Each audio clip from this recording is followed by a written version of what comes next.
ये बड़ा श्रेष्ठ बड़ा दिव्य नियम था कि माता पार्वती विष्णु सहस्त्र नाम का पाठ किया करती थी। उनका नियम था, आज भी नियम बने हुए, नियम होना चाहिए। सौराष्ट्र के बहुत अच्छे संत हुए डोंगरे जी महाराज। डोंगरे जी महाराज कहते थे कि जिसके जीवन में नियम नहीं है उसका जीवन बेकार है। एक नियम होना चाहिए, दृढ़ नियम। और मुझे एक बहुत प्यारी बात, इंदौर के बहुत अच्छे पंडित जी महाराज ने बहुत अच्छी बात कही। उन्होंने कहा कि हमारा जो नियम है उस नियम को हमें और आपको उस दिन में जरूर से निभा लेना चाहिए। हाँ, मान लीजिए सुबह का कोई वक्त हम और आप व्यस्त हो गए, वैसे तो हमारा और आपका क्रम तो यही होना चाहिए। जिस क्षण हम और आप पूजा पाठ समय दे रहे हैं उसमें हमें और आपको जरूर से अपने नियम का भंग नहीं करना चाहिए, नियम का निर्वहन करना चाहिए। मान लीजिए किसी कारणवश कभी हम और आप किसी में चले गए, मान लीजिए किसी फंक्शन में, कोई उत्सव है, कोई बात आ गई और हम और आप नियम नहीं निभा पा रहे हैं, तो उसी दिन हमें और आपको शाम को जरूर से उस नियम का निर्वहन कर लेना चाहिए। यानी नियम में विक्षेप नहीं पड़े, यानी नियम को जरूर निभाना चाहिए जो हमारा और आपका। अब हम और आप ऐसा नहीं कि आज तो नहीं किया, चलो कोई बात अब कल करेंगे। नियम सुबह करिए, शाम को करिए, जरूर से उसी दिन अपने नियम का निर्वहन करिए, क्रम जरूर बना रहे, तो नियम का भंग नहीं होना चाहिए। तो इस प्रकार से माता पार्वती का एक बड़ा श्रेष्ठ और बड़ा दिव्य नियम था। वो नियम क्या था? मुझे विष्णु सहस्त्र नाम का पाठ करना ही करना, कुछ भी हो जाए, लेकिन पहले मैं विष्णु सहस्त्र नाम का पाठ करूंगी, उसके बाद फिर प्रभु का प्रसाद ग्रहण करूंगी। समय बीतता गया, माँ पार्वती का विवाह हुआ भगवान भोलेनाथ के साथ। कभी न कभी यही नियम हो सकता है हमें और आपको एक दिव्य दिशा की तरफ पहुंचा दे। कौन जानता है प्यारे, यही अच्छे नियम, यही सारी अच्छी बातें, इसलिए कहते हैं हमारा नियम ही हमें ले जाएगा एक अच्छी दिशा पर, एक मंजिल पर। हमें और आपको हमारा नियम, हमारा दृढ़ नियम हमें एक श्रेष्ठ दिशा पर पहुंचा देगा। इसलिए दृढ़ नियम का इसलिए दृढ़ नियम की महिमा है ऐसा दृढ़ नियम। कभी न कभी ऐसे दृढ़ नियम बने रहते हैं तो उसी दृढ़ नियम का आशीर्वाद हमारे और आपके ऊपर लागू होता है। देखिए क्या हो रहा है, माता पार्वती का नियम बना रहा, उनका विवाह हुआ, कैलाश आई, और कैलाश लोक में भी दिव्य रूप से विष्णु सहस्त्र नाम का पाठ चलता रहा। एक दिन की बात है, भोजन परोसा गया। जब भोजन परोसा गया तो शंकर भगवान भोजन करने के लिए बैठे। उन्होंने माता पार्वती को ही बुलाया, देवी आकर के आप भी प्रसाद ग्रहण करिए। माता पार्वती ने कहा, प्रभु अभी मेरा विष्णु सहस्त्र नाम पाठ बाकी है। अब शंकर भगवान कितना बड़ा सूत्र और कितनी अच्छी बात कहते हैं, जरा देखिए। शंकर भगवान ने जब इस बात को सुना तो बड़े मगन हो गए। चलिए अच्छी बात है, पार्वती के जीवन में ये बात है, मुझे बहुत खुशी हुई, बहुत अच्छा लगा, आपकी बात हृदय को छू गई। लेकिन आपको देवी पता है, ये विष्णु सहस्त्र नाम के तुल्य मेरा एक राम नाम है। इतनी महिमा है राम नाम की। हाँ, इसलिए जितनी पकड़ हमारी होगी, हम और आप इस बात को समझ लें। हमारे शास्त्र कह रहे हैं, हम और आप तो संवाद करने के लिए बैठे, ठीक है ना। मैं कोई उपदेशक के रूप में नहीं आता, मैं किसी उपदेशक के रूप में नहीं है, मैं संवाद करने के लिए बैठे। आप बैठे वैसे हम और आप, हमारे उपदेशक तो हमारे शास्त्र हैं, इन्हीं को केंद्र में रख करके हम और आप कुछ आपस में गाते हैं, कुछ आपस में समझते हैं। मैं अपने लिए, आप अपने लिए, कहीं ये भ्रम हमारे और आपके जीवन में ना आ जाए। परमात्मा हम सब की बुद्धि को सद्बुद्धि में ओतप्रोत रखे, श्रेष्ठ रखे। तो हमारे शास्त्रों में कथा आती है, शंकर भगवान कहते हैं कि देवी भगवान का एक राम नाम जो है वो विष्णु सहस्त्र नाम के तुल्य है, अर्थात बराबर है। अब पार्वती माता ने इस बात को जब सुना तो शंकर भगवान कहते हैं, आप विष्णु प्रभु श्री सीताराम जी के नाम को लेकर के आप प्रसाद को ग्रहण कर लीजिए। अब सती शिरोमणि जो पार्वती माता है, वो संशय में भला कहाँ पड़ने वाली थी, वो तो तुरंत पतिव्रताओं में शिरोमणि है, दिव्य है। उन्होंने तुरंत शंकर भगवान की बात को सिरोधार्य किया, उनको प्रणाम किया, और उन्होंने राम राम राम कहते हुए प्रभु श्री सीताराम जी का जो दिव्य प्रसाद था उसको उन्होंने प्रेम से ग्रहण किया। तो बड़ी प्यारी बात और बड़ी श्रेष्ठ बात श्री राम रक्षा स्तोत्र में आती है। श्री राम रक्षा स्तोत्र में कहते हैं भगवान शंकर की राम रामेति रामेति रमे रामे मनोरमे सहस्त्र नाम तत्तुल्यम श्री राम नाम वरानने। हे रमे रामे वरानने, सैकड़ों सहस्त्र नाम के तुल्य मेरा एक राम नाम है, मैं उसी में हर क्षण हर पल रमण करता रहता हूँ। तो कहने का भाव यही है, जितनी पकड़ हमारी और आपकी राम नाम में होगी, एक एक अक्षर हमें और आपको दिव्य फल देता हुआ दिखाई देगा। हम और आप इस बात को समझ लें, एक एक अक्षर, एक एक अक्षर। एक साधु बाबा की बात आती है। साधु बाबा के पास जब कोई आता था तो हरि नाम को पीसते थे, उनकी उतनी पकड़ थी, उतनी निष्ठा थी और उतना उनके ऊपर राम नाम के ऊपर विश्वास था। तो राम नाम को कुछ ऐसी उनकी व्यवस्था थी कि राम नाम को पीसते थे और उसको जल में मिला देते थे और उस व्यक्ति को पिलाते थे, वो व्यक्ति चंगा हो जाता था, निरोग हो जाता था, स्वस्थ हो जाता था। उनकी बड़ी महिमा हो गई। लोग उनके पास आने लगे और उनके पास और कोई दवा थी नहीं, बस वही हरि नाम का घोल घाल अमृत तो उसी को पिला देते थे। हाँ, राम नाम लड्डू, गोपाल नाम घी, हरि नाम मिश्री, तो घोल घाल उसी राम नाम रूपी मिश्री को सुंदर दिव्य बना करके पेय पदार्थ उस रोगी व्यक्ति को देते थे और जैसे ही वो पीता था वो चंगा हो जाता था। समय बीतता गया, समय बीतता गया। इसी समय में एक दिन ऐसा आया कि गुरुजी को कहीं किसी कारणवश किसी जगह पर जाना पड़ा।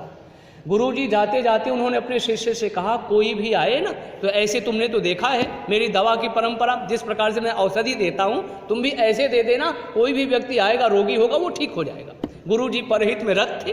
अब गुरुजी चले गए। कहते हैं तब तक कुछ समय के बाद एक रोगी व्यक्ति आया। अब वो जो उनके पास शिष्य रहते थे वो सारी क्रियाओं को रोज देखा करते थे। उन्होंने तुरंत वही किया, राम नाम लिखा और लिख करके उसको घोल घाल बढ़िया सुंदर मिश्री दिव्य सुंदर पेय पदार्थ बनाया और उसको कहा, भगवान आप इसको ग्रहण करें। जैसे उन्होंने पिया वो तुरंत चंगा हो गए, ठीक हो गए। गुरुजी आए। गुरुजी अपने कार्य को करके जब आए तो उन्होंने कहा, ठीक था, सब अच्छा था? बोले हाँ भगवान सब अच्छे थे। बोले कोई आया था? बोले हाँ एक रोगी आए थे। बोले आपने क्या किया? बोले मैंने जैसे आप करते थे मैंने पूरा राम नाम लिख करके उसको घोल करके सुंदर पेय पदार्थ बना करके मैंने उनको पिलाया, वो चंगा हो गए। गुरुजी ने कहा, तुमने ये क्या कर दिया? जो राम नाम का एक अक्षर कर सकता है तुमने पूरा अक्षर दे पिला दिया घोल करके, वो तो पता नहीं अद्भुत है, उसकी तो महिमा अनंत है। अब आप सोच सकते हैं कि गुरुजी सिर्फ एक अक्षर को लेते थे और उसी को सुंदर दिव्य बना करके उस व्यक्ति को पिला देते थे और वो व्यक्ति निरोग हो जाता था। यानी क्या है, इसमें कहने का भाव यह है कि गुरु जी की जो दृढ़ निष्ठा है वो राम नाम के एक एक अक्षर में है। ये राम नाम तो पूरा कहने पर पता नहीं क्या से क्या हो जाएगा, सिर्फ एक अक्षर तुम पिला दिए होते घोल करके तो वो व्यक्ति ठीक हो जाता। और राम नाम पूरा दे देने में तो अद्भुत है उसकी महिमा। तो आगे जाकर के उस शिष्य को अपनी भूल का पता चला और फिर आगे जाकर के एक अक्षर को घोल करके वो पिलाने लगे। तो राम नाम की अद्भुत और अलौकिक महिमा है।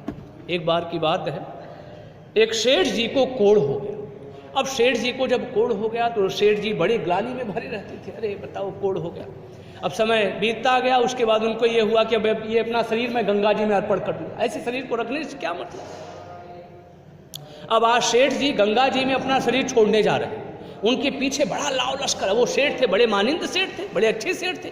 उनके पीछे बड़ा हुजूम चल रहा था, अरे सेठ जी आज अपना शरीर गंगा मैया को देने जा रहे हैं, गंगा मैया को देने जा रहे हैं। जब गंगा मैया के सन्निकट पहुंचे तब तक कुछ ऐसी कृपा हुई भगवान की कि उधर से संत भगवान आ रहे थे। उन्होंने देखा कि कोई व्यक्ति आगे आगे जा रहे हैं, उनके पीछे बड़े लोग चले आ रहे हैं। सेठ जी ने जब इस प्रकार से जा रहे थे तो संत भगवान और नजदीक तब तक आ गए। उन्होंने लोगों को रोका, पूछा अरे क्या बात है, क्या बात है। उन्होंने कहा ऐसी ऐसी बात है, सेठ जी को कोढ़ हो गया है, इसलिए सेठ जी अब गंगा जी में अपना शरीर छोड़ने जा रहे हैं। जब इस बात को हमारे शास्त्रकार और विद्वान कहते, इस बात को संत भगवान ने सुना तो उन्होंने सेठ जी को रोका, सेठ जी रुक जाइए। और सेठ जी के पास पहुंचे और ले करके गए गंगा जी में। जब ले करके गए गंगा जी में, उन्होंने सेठ जी से कहा, सेठ जी आप राम राम बोल करके गंगा मैया में डुबकी लगाई। क्या कहा उन्होंने? कोई औषधि देखिए, दवा, कौन सी दवा काम कर रही है? राम राम। उन्होंने कहा राम राम कह करके आप गोता लगाइए, डुबकी लगाइए।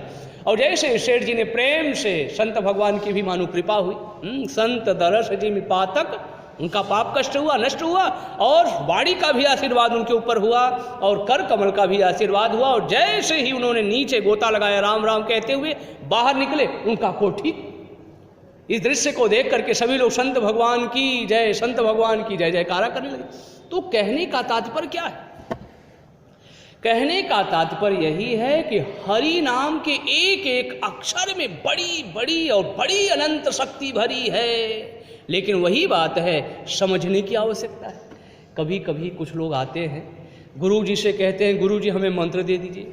ये स्वामी श्री राम सुखदास जी महाराज की बातें हैं, बड़ी प्यारी बातें कहते थे महाराज जी।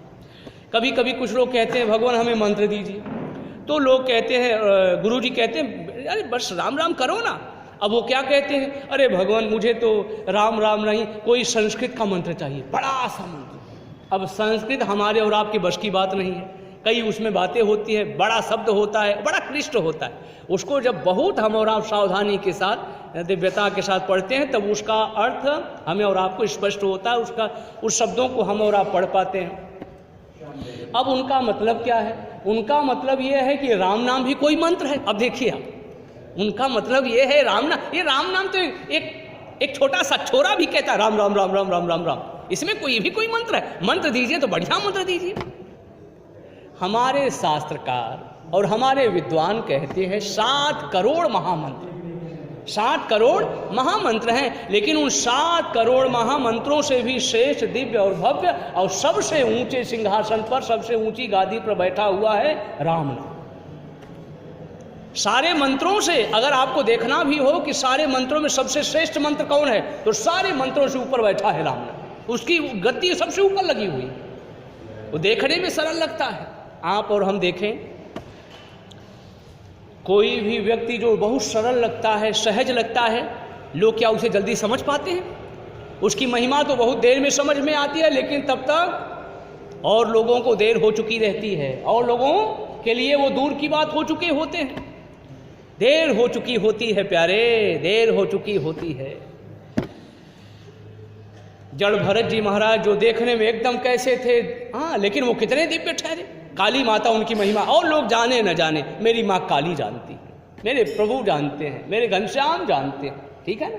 जो सरल सा लगने वाला है वो बहुत श्रेष्ठ है, यही व्यावहारिक सी बात है, यही सीधी बात है। वो लगता सरल सा है, वो लगता सीधा सा है, लेकिन वो बहुत श्रेष्ठ है। अगर वो श्रेष्ठ सचमुच में है तो, बाकी वो तो वैसे भी संत और मक्खन में, इसलिए गोस्वामी तुलसीदास जी महाराज कहते हैं संत हृदय नवनीत समाना। नवनीत में और संत में अंतर है, कहा कभी न परि कहे न जाना। बाबा कहते हैं कवियों ने तो इस बात को समानता तो जोड़ दिया, लेकिन उन्होंने कहना नहीं जाना। फिर गोस्वामी तुलसीदास जी महाराज से किसी जिज्ञासु भक्त ने पूछा, तो बाबा आप बताइए सही बात क्या है? तो बाबा ने कहा सुनो प्यारे, संत और नवनीत में क्या अंतर है? बोले निज परिताप द्रवई नवनीता, निज परिताप द्रवई नवनीता। लेकिन जो संत होते हैं वो पर दुख द्रवही, संत सुपुनीता पर दुख द्रवही। नवनीत जो होता है, जो मक्खन होता है, वो निज परिताप, अपने परिताप से, अपने से दुखी कौन नहीं है? अपने दुख से दुखी कौन है? दुनिया है, लेकिन जो दूसरों के दुख से दुखी है। कबीर साहब कहते हैं कबीर सोई पीर है जो जाने पर पीर। कबीर सोई पीर है, पीर वो है प्यारे जो जाने पर पीर, जो दूसरे की पीड़ा को समझे, जिसके जीवन में अनुभव में आए। किसी विचारक ने बहुत प्यारी बात कही, जिसके दिल में, जिसके दिल में सबका दुख दिखाई देता है, जिसके दिल में सबका दुख दिखाई देता है, उसे सारा जमाना बधाई देता है, उसे सारा जमाना बधाई देता है। तो कबीर सोई पीर है जो जाने पर पीर, जो पर पीड़ा को समझे, सचमुच में पीर वही है। तो वैसे तो हमारे जो दिव्य श्रेष्ठ और भव्य संत होते हैं वो देखने में एकदम ऐसे ही, लोग समझ ही नहीं पाएंगे ये भी कोई संत होंगे, लेकिन सचमुच में प्यारे राख की ढेरी में अग्नि दैदीप्यमान है। आप देख सको, आपके पास देखने की सामर्थ्य है तो देख लो, आपकी सामर्थ्य होनी चाहिए, आपके आंखों की वो क्षमता है तो आप देख सकते हो, और नहीं तो ये भी कोई ब्राह्मण है, ये भी कोई साधु है, ऐसी बातें आ जाएंगी और हम और आप बहुत दूर की, वो बहुत दूर की चीज हो जाएगी हमारे और आपसे, हमसे और आपसे। तो मेरा सिर्फ यही कहने का भाव है, जो देखने में सरल लगता है, छोटा लगता है, अच्छा लगता है, प्यारा लगता है, मधुर लगता है, वो बहुत श्रेष्ठ है, वो बहुत विशाल है, वो बहुत विराट है, उसको हम छोटे में कभी न देखें। मेरा राम नाम ये देखने में छोटा जरूर है, कहते दुनिया के लोग हैं, एक बच्चा भी कहता है और एक संत भी कहते हैं, लेकिन इस राम नाम को छोटा मानने की भूल हम और आपने, एक एक अक्षर मेरे महादेव जपते हैं शाह, जो देव नहीं महादेव है। राम नाम को हम और आप किसी रूप में जपना चाहे तो जप सकते हैं, मंत्र भी है, महामंत्र भी है, जिस रूप में जपे राम नाम मौजूद है। तुम्हारो मंत्र विभीषण माना, और बाबा कहते हैं महामंत्र जोई जपत महेशु। राम नाम में सब कुछ है, इसलिए मैं कह रहा हूं, इसलिए हमारे शास्त्र कह रहे हैं, जो कुछ हमने और आपने समझा है उसे संवाद के रूप में हम और आप समझ रहे हैं, सब कुछ है राम नाम। इसलिए हमारे संतों ने कहा कि सप्त कोट्यो महामंत्राश चित्तवी भ्रमकार का, एक एव परो मंत्रो राम इत्यक्षर द्वयम। भगवान माधव मोहन मुकुंद मुरारी घनश्याम केशव ने भी भक्तराज अर्जुन से एक बड़ी प्यारी बात कह करके मैं अपनी वाणी को विराम दूं। बहुत प्यारी बात कही, भगवान युद्ध क्षेत्र में बैठे हैं, जरा ध्यान दीजिए, भगवान कहाँ पर हैं? युद्ध क्षेत्र में। सुंदर श्वेत घोड़ों की सुंदर सुंदर से रथ पर भगवान माधव मोहन मुकुंद मुरारी अपने पार्थ अपने सखा अर्जुन के साथ विद्यमान है। भगवान युद्ध की तो बात कहते ही कहते हैं, लेकिन भगवान एक और सूत्र देते, जो सूत्र हमें और आपको विजयश्री दिलाता है। वो सूत्र क्या है? भगवान कहते हैं कि अर्जुन तुम युद्ध करना, लेकिन युद्ध के साथ साथ एक काम और करना। क्या करना है प्रभु? मेरे नाम का सुमिरन करते रहना, मुझे याद करते रहना। आप देखिए श्लोक, तस्मात् सर्वेषु कालेषु माम अनुस्मर। युद्ध जरूरी है, उसी प्रकार से राम नाम भी जरूरी है। राम राम राम राम राम कहते हुए युद्ध करो। यहाँ कहने का भाव ये है कि जीवन से और चीजें छूटे और चीजें होती रहे, लेकिन राम नाम जरूर जरूर और जरूर से होता रहे। तो बड़े प्रेम से राम नाम की वर्षा हम भक्तों के ऊपर, इसी प्रकार से राम नाम महाराज की मंगलमय कृपा की वर्षा सदा सर्वदा होती रहे।